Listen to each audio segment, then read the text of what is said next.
some of the reasons that the engineers say they're quitting are the job is boring. There's no growth. There's no hope or purpose. So you look at those reasons they're quitting and you go, oh, maybe there's a system problem. It's certainly not the work. The work hasn't changed. And the systems that are created to address it are failing the people in it because they have turned them into commodities.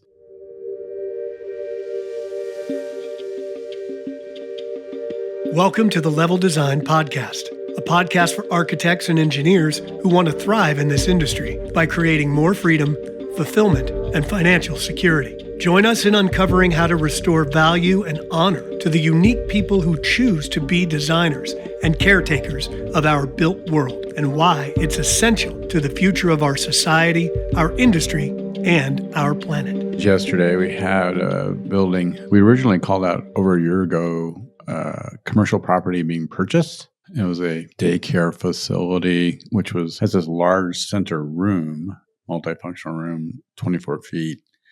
And they were called out from a buyer. And the buyer, we said, hey, look, this is not looking good. The roof in the large room is not looking good. They went ahead and bought it. Years have gone by. And there's reports of the fire department several years ago we had a pretty good snowstorm.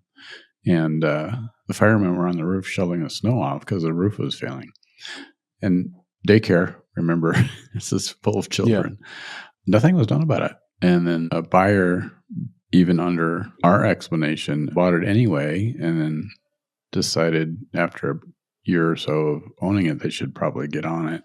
We were called out yesterday and this roof is failing and basically unsafe to occupy. And we're rushing around like urgency because it's still got kids in it. It's just crazy to me how these events happen. But working with the building department and safe to occupy, children have been in the building for many years. How do we get here? Jeez.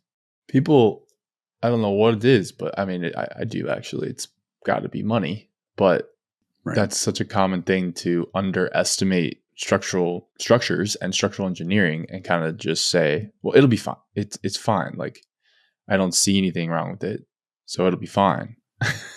Even if the engineer says it's not. Yeah, it's fine until it's not. It's super. And then we all react like, how could this happen? It's like, well, we all operate like, it was fine yesterday means it's fine today. It hasn't fallen down, so it's okay, right? Right. Wow. Scary, man. Jeez. Wow. Yeah, and you're putting other people's lives at risk. And I think the industry as a whole, if you're in it, sometimes, I think people think we're crying wolf all the time. They think we're running around crying wolf all the time and they don't actually respect what we're saying. Mm-hmm. Because structural failure sometimes is very unpredictable. So, it's like, hey, this thing could go tomorrow or now or 4 years from now. And because it's unpredictable, when things let go. Or get severely damaged, it's hard for us to predict under what conditions that will happen. And that might be perceived as, doesn't sound that important. So it's a complicated issue. Yeah. Yeah. But geez. Yeah. So that was yesterday. It was like, okay, whatever. Pretty stressful. Yeah. Still in it. Yeah. So today we are, history-wise, we're entering the 40s, the 1740s. Uh-huh. So what do you know about that decade? Yeah. Just so nuanced, right? The 1740s, yeah, coming up. There's still war going on, The English are still attacking Spanish and the French are still, taking over forts. We were talking about infrastructure and in my mind, I don't know about your mind, but my mind goes to, that wasn't, things are happening. Well, let's readjust. Horses, carts. This is the era when Benjamin Franklin invents the Benjamin stove to heat your home. This is the decade where this first, really creator invents an actual iron stove to heat your home. Wild. Your cabin. This is the decade we're talking about. So, and this is also the decade where, George Washington's a kid. So our revolutionary people that in 1776, that led the Revolutionary War are now children. So our future leaders are now born into this newly described America. Yeah. That's an interesting time, right? And Absolutely. the English are still, at war with French and Spanish forts down in Florida. Slavery is becoming a really big thing. There's slavery uprisings in this decade. Something like 50 slaves were hung in a rebellion of slaves. And the first legal association was created of lawyers. So you have a lot of creation of governance, creation of legal systems, creation of media. The first papers are so it's starting to lay the groundwork of who we are. It's interesting. Yeah. One of the things I think out of this decade, and we can probably move on, is it feels like not a lot going on, but Benjamin Franklin really still starts playing a role. This gentleman, wow, it'd be fun to go back and have dinner with this guy.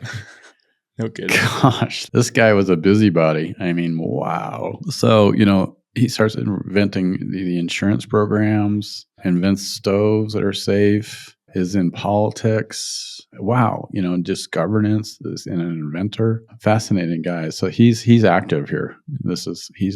He's the guy that really starts building the true America. Benji is. It's not George Washington in a lot of ways, but it's Benji. He's the one that's really started this stuff. So it's interesting time. Yeah, it's such an interesting time because it's literally like the very beginnings of setting the foundation for what is today. Like you said, you're seeing the first of so many things that now today are completely embedded in our culture and society. Yeah, foundational stuff. It'd be so weird to play out an alternate reality where Benjamin Franklin doesn't exist. Oh my gosh. It may not have happened. This dude was it, man. Yeah. Pretty cool. I forget how many experiments he conducted, but it was insane. And it was we're not quite there yet, but the kite experiment was in 1752. So the next decade. But yeah, a lot of things happening. Genius man, influencer. I mean, if you fast forward him today, he was kind of the Elon Musk dude. Without Twitter. Yeah, the hard way. Crazy. Yeah. Yeah. Cool. All right. What are we talking about today? Today's topic. Yeah. So I wanted to ask you, Scott, just right off the bat. We did this episode called A&E, You Are a Commodity, and it's kind of triggering. Like it's kind of calling you out and the system out. And it can feel a little weird. Maybe it hits home, maybe it doesn't. But what have you seen in your career that made you think this industry is being commoditized? Like this is a problem that we need to talk about. What triggered that for you? Well, the work environment changed during my career. And to me, I was like, what? Why is this changing? So in the face of an individual designer and engineer in America, everything is growing. Still is this monstrous future. And in that space, I was seeing all of my peers that I were in, which fortunately, I was exposed to a lot of them because of the positions I held. I was exposed to a lot of peers, and the peers we were all in decline together during my career. And so my experience was from a time of something's changing rapidly, and it's not good for us as individuals. That was my observation. And as you know, my curiosity was like, well, what is happening? So I started delving into it. And the discoveries I was starting to see were concerning from an American design community. Yeah. So the word commodity I throw out as a descriptor. You can argue that that's a wrong descriptor. I'm fine with that. But well, I want to stop you there because I think it's interesting to look at that word. So commodity is a product that can be easily substituted for one from a competing company. Commoditization can lead to customers making substitutions based on price or availability.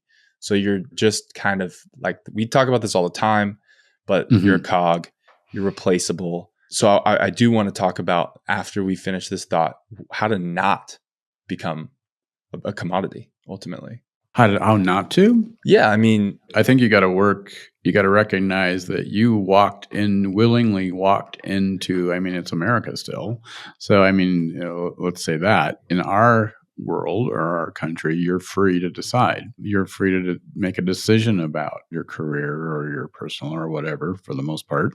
So, but you're willingly walking into systems of employment or systems of providing for yourself, and you choose the systems you walk into that fit the thing that you're good at. So you're trying to find that great marriage or great relationship with a system and what you enjoy doing or what you're good at. And that's really what I think we're talking about, right? Is if you walk into and you've got a skill set, you're a STEM person, you're in engineering, you're interested in the built world and built environment because it's cool and it's amazing and it's growing and it's dynamic and it's problem solving, and you're that person that enjoys that environment.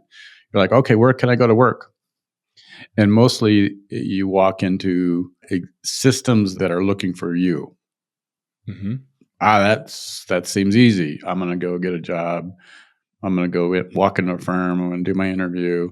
This is great. Got a job. Boom, boom, boom. Put you in a seat. Boom. You're in the system.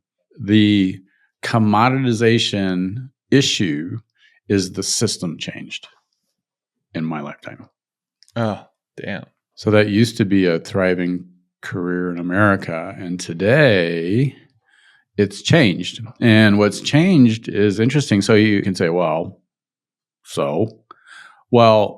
currently tens of thousands of engineers that have come out of colleges in America, in the United States, tens of thousands of those brilliant STEM students that made it through, only half of fascinating statistic. Your brilliant STEM students from high school go into engineering, only half of them make it through the program, only 50%. It's so challenging. Mm-hmm. Of those people that graduate and go into the work environment, tens of thousands of them quit. Every year, we lose tens of thousands of those people that want to go in the built world, engineering and designing, excited when they go into these systems available, career systems. Tens of thousands of them quit every year. It's a scary trend. Yeah. So, and you map that in the United States, you map that on baby boomers retiring. mm-hmm. Droves and droves of designers in the United States, baby boomers, engineering and architecture was popular for those folks, popular careers. They're retiring. Yeah. It equals a net loss. So we're losing, in the United States, a net loss of engineers and architects in the United States in a growing 4 to 6% annual growth market.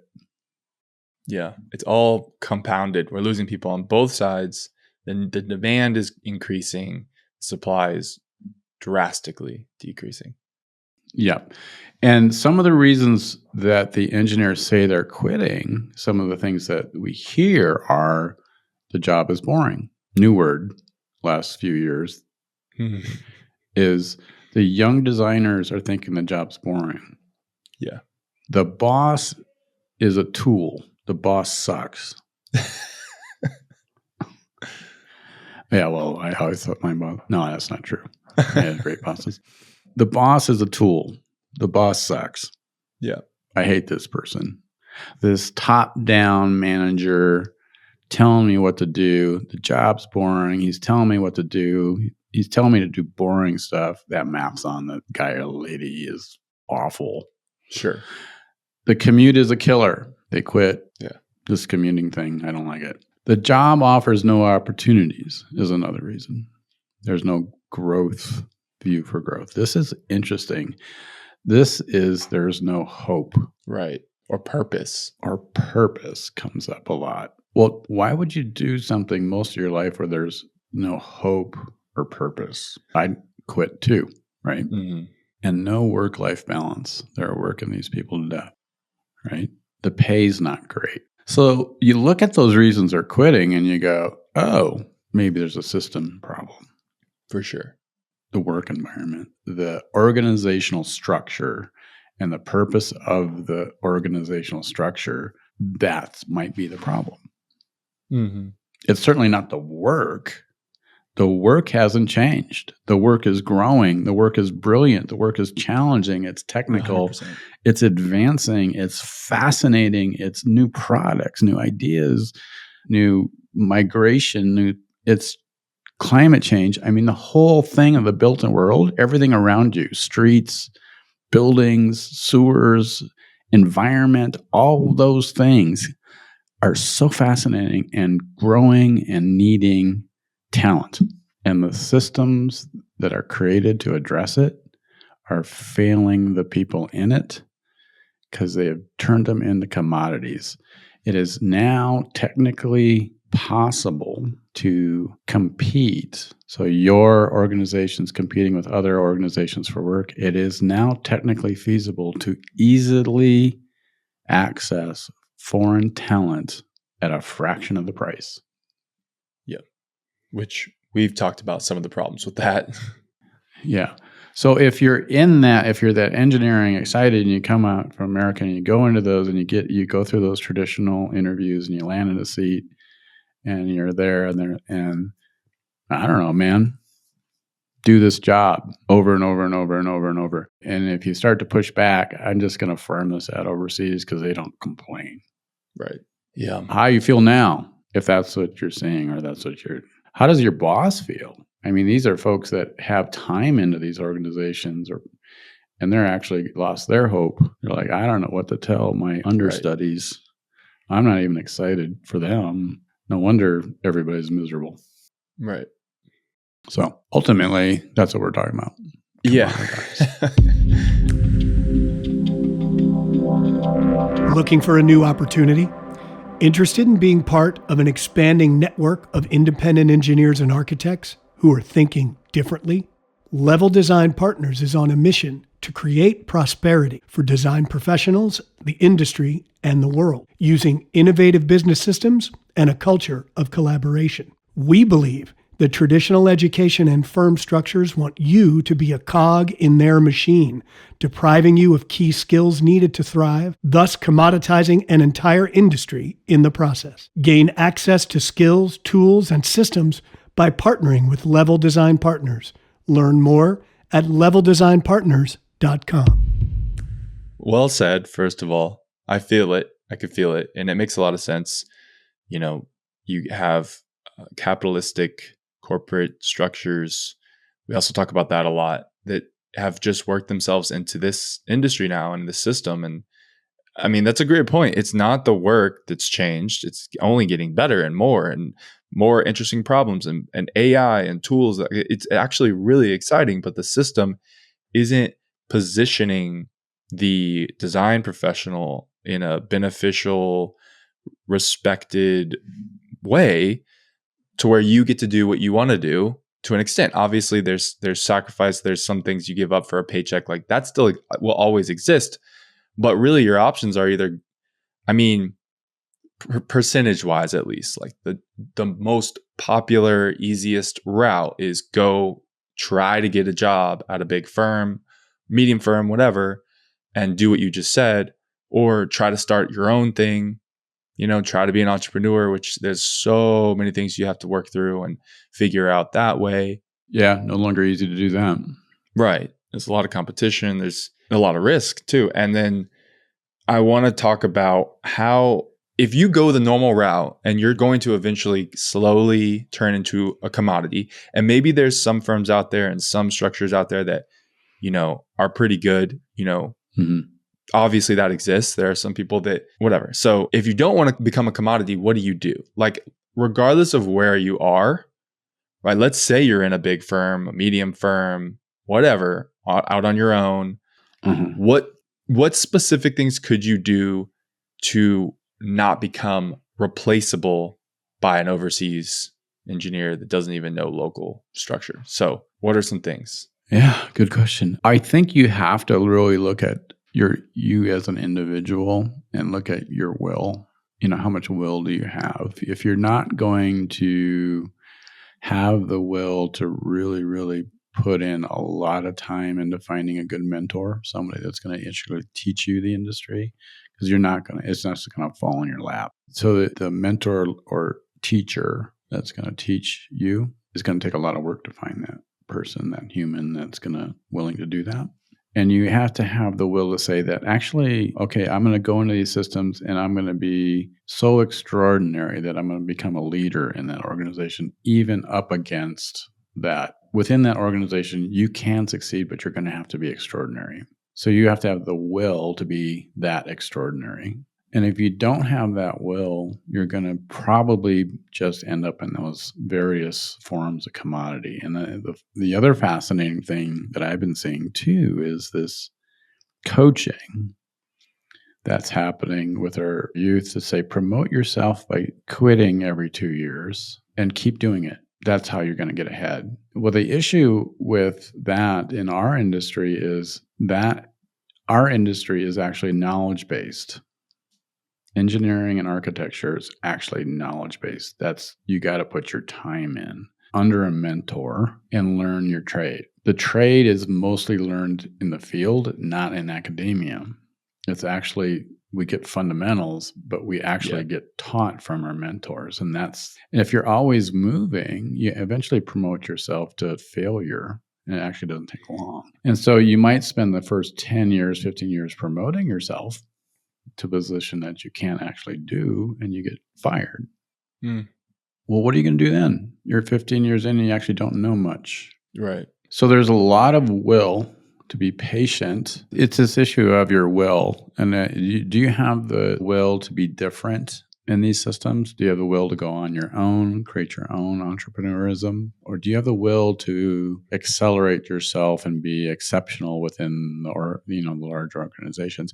And fundamentally, what's happened here is I actually think, my theory, I think it's really interesting. In my career span, you were drafting with pen and pencil on Mylar. And when you did that environment, you wanted or needed to be successful in a firm. That firm had to interact with the client a lot because it wasn't easy to change the work on Mylar. Fundamentally, that meant that engineering and architecture solutions were mainly, the U.S. was built by local small, medium firms in their communities. It had to be because of the activity. You couldn't transfer things over the internet. You had to meet with your client and you had to get it right because you couldn't keep erasing and doing sheets over and over. You're literally drawing them.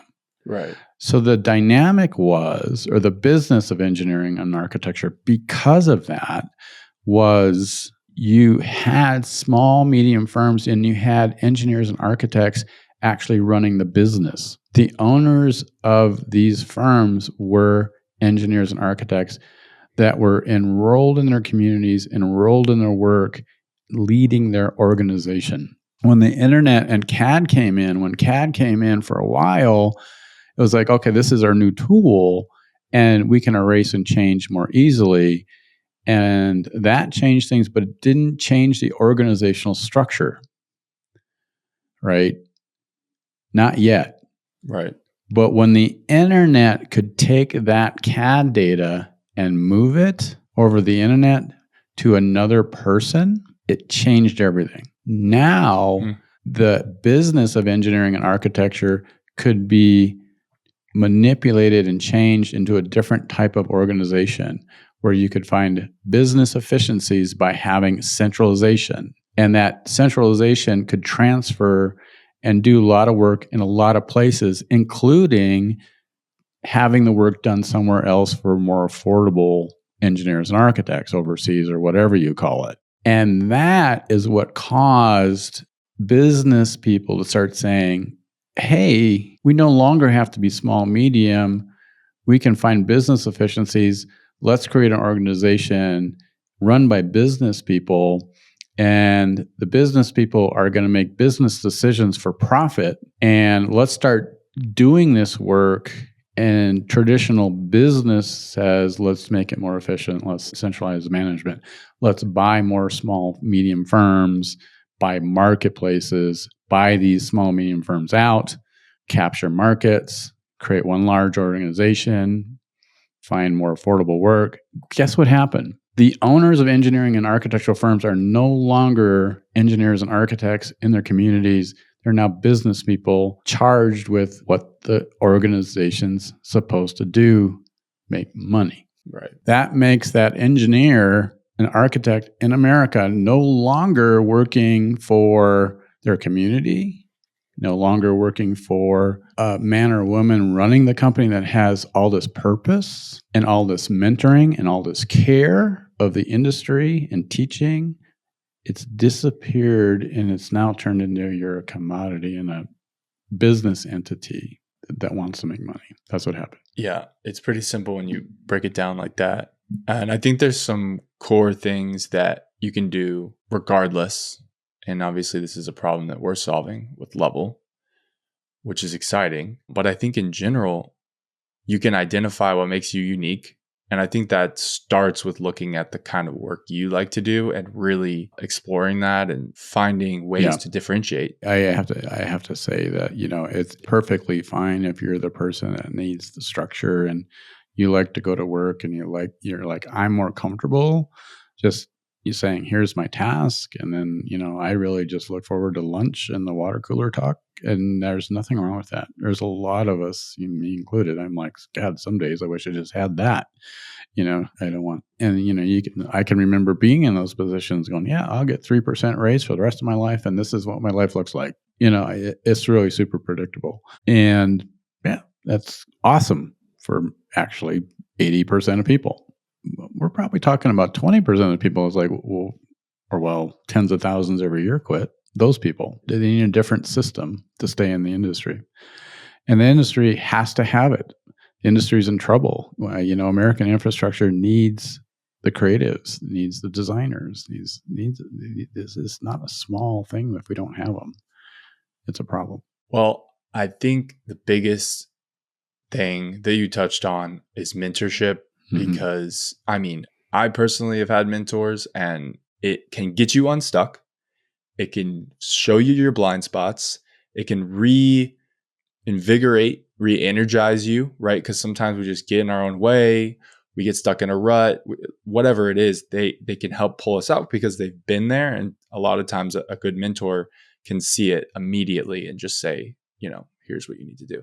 Yeah, especially our STEM students, right? Engineering, architecture in particular is a very people business. And our STEM students always aren't equipped. So that has to be mentoring. 100%. And you said this industry, this profession it's knowledge-based and you learn in the field. You learn actually working on projects, doing work, making the mistakes, having someone point you in the right direction. Like that is how you've got to where you are. That is how, and if you don't have that, you're just a cog and you're lost and you have no purpose and you're frustrated. I'm assuming you get frustrated because there's so many little intricacies that you don't know how to navigate. So it's a must. Mentorship, purpose, having a path of growth. If you don't have growth and you're just like, well, this is my life now forever, that's a energy killer. Energy sucker. And that's what we hear, right? That's the current thing is the hope is missing in these systems. And that's why they listed, they say why they're quitting. It's the hope and purpose. Yeah. So it's happening. Right. Yeah. But you're right. I had a developer a long time ago. I was a young engineer and he was an older developer, builder kind of guy and infrastructure. I can't remember exactly. Gosh, old age is rough. But he said something that stuck with me. He looked at me and goes, well, what I've learned in my career is I look at an engineer's shoes and that's how I tell whether they're a good engineer or not. And I've tested it for 30 years and I'm right. If you have lousy shoes and they're dirty and they're beat up, you're a better engineer. If yours are never seen the dirt, you ain't worth a crap. That's funny. That makes sense.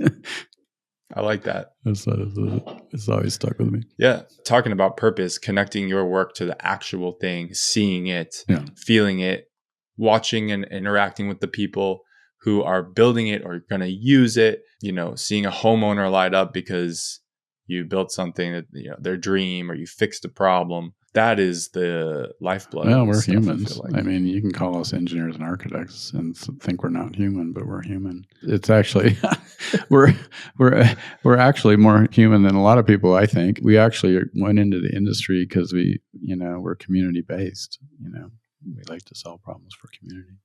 Yeah.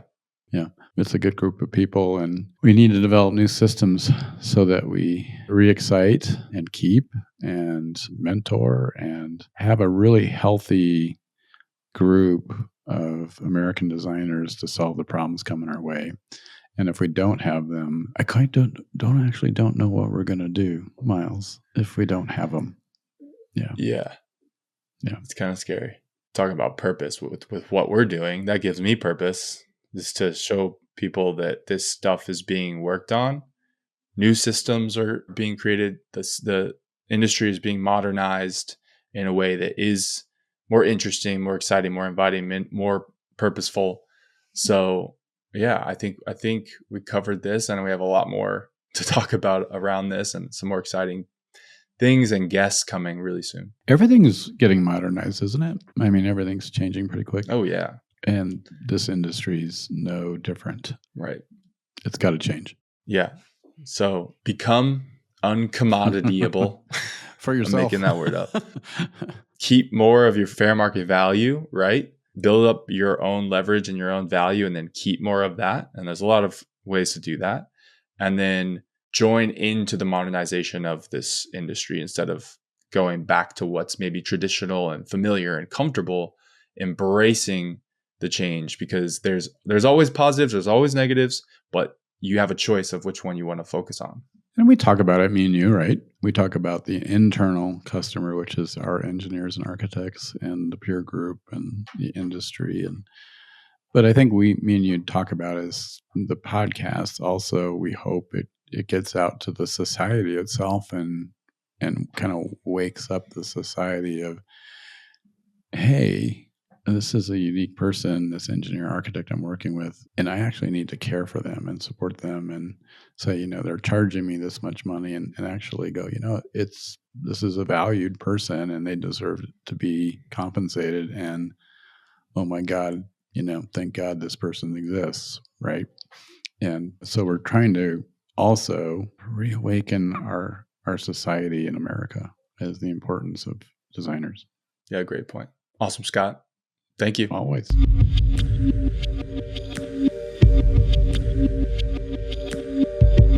Thanks for listening. If you found value in this episode, support us by sharing it with someone or leaving a review. In upcoming episodes, we'll discuss the realities of the industry today and what the future may look like. It's our belief that positive changes for architects and engineers is not the obligation of the industry, but rather a choice you make to reimagine how we work together. We invite you to join us in creating a world in which design professionals thrive. Learn about our mission and get involved by following us wherever you listen to podcasts and subscribing to our newsletter at leveldesignpartners.com.